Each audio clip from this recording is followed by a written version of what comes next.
જામનગર ખાતે પહોંચ્યા હતા પ્રધાનમંત્રી નરેન્દ્ર મોદી અને તેમનું ભવ્યતાથી સ્વાગત કરવામાં આવ્યું।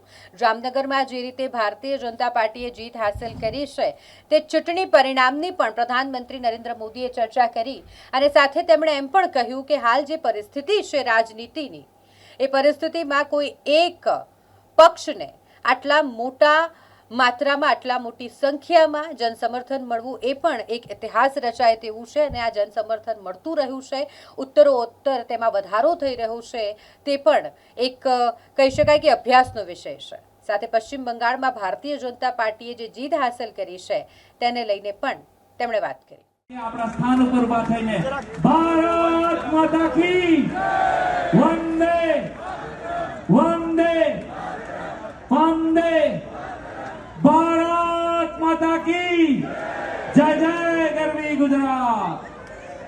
તો મંચ ઉપર ઉપસ્થિત છે આજના આ સુવર્ણ દિવસે સૌનું અભિવાદન સ્વીકારવા માટે આપણા હાલારના આંગણે સારી પાઘડી આદરણીય પ્રધાનમંત્રી મહોદયજીને અર્પિત કરી અને એમને સ્વાગત અભિવાદિત કરશે જામનગર મહાનગરના અધ્યક્ષા બેન શ્રીમતી બીનાબેન કોઠારીજી, સાથે શહેર ભાજપ મહામંત્રી શ્રી વિજયસિંહ જેઠવા સાહેબ, शहर महामंत्री श्री मृगेश भाई दवे साहेब, प्रदेश भाजप संगठन अभिवादित करी रह्यो छे आदरणीय प्रधानमंत्री महोदयजी ने अपनी ताळीओ पुनः मंच सुधी पहोंचाडीए। जामनगरनो आदर, जामनगरनो प्रेम अने ए मंच सुधी पहोंचाडी रह्या छीए। प्रदेश भाजप संगठन बाद हवे आदरपूर्वक विनंती करीश, ત્યારબાદ પ્રાર્થનાપૂર્વક વિનંતી ગુજરાત રાજ્યના શિક્ષણ મંત્રી શ્રીમતી રીબાબા જાડેજાજીને કે આપ સ્મૃતિ ચિહ્ન અર્પિત કરી પ્રધાનમંત્રી મહોદયજીને અહીં સૌના વતી આવકારશો। આપણે તાળીઓથી પ્રધાનમંત્રીજીને આવકારીએ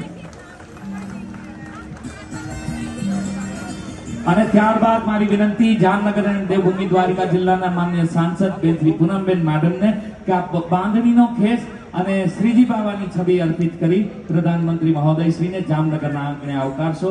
આપણે પુનઃ તાળીઓથી જોડાઈશું। તાળીઓ થોડી ઓછી છે, આપણી તાળીઓ મંચ સુધી આદરણીય પ્રધાનમંત્રી મહોદય સુધી પહોંચવી જોઈએ અને હવે આદર ભાવથી વિનંતી કરીશ આપણા જામનગર દક્ષિણના ધારાસભ્ય માન્ય શ્રી દિવેશભાઈ અકબરી સાહેબને કે સ્મૃતિ ચિહ્ન અર્પિત કરી આપ माननीय प्रधानमंत्री महोदय નું સ્વાગત કરશો। તાળીઓથી આપનું ખૂબ ખૂબ સ્વાગત અને અભિવાદન।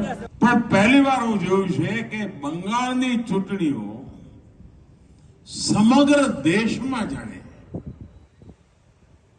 હું નથી માનતો કે દેશના ઘણા ખૂણા કોઈ લોકોને બંગાળની દુર્દશાની તકલીફ પડી હશે, પણ દૂર દૂર હજારો માઇલ દૂર બેઠેલા વ્યક્તિને પણ બંગાળમાં પરિવર્તન આવ્યું એટલે હાશકારો થયો, એટલે પીડા કેટલી ભયંકર થઈ હશે ત્યાંના લોકોને કે જેનો હાશકારો ગુજરાતનો માનવી અનુભવે, આનાથી મોટું બીજું શું હોઈ શકે। અને આ દેશના સામર્થ્યના દર્શન થાય છે કે પીડા બંગાળને થતી હોય અને દર્દ ગુજરાતીને થતું હોય, ગુજરાતને ખૂણે ખૂણે વેદના થતી હોય કે આપણા બંગાળને થયું છે શું।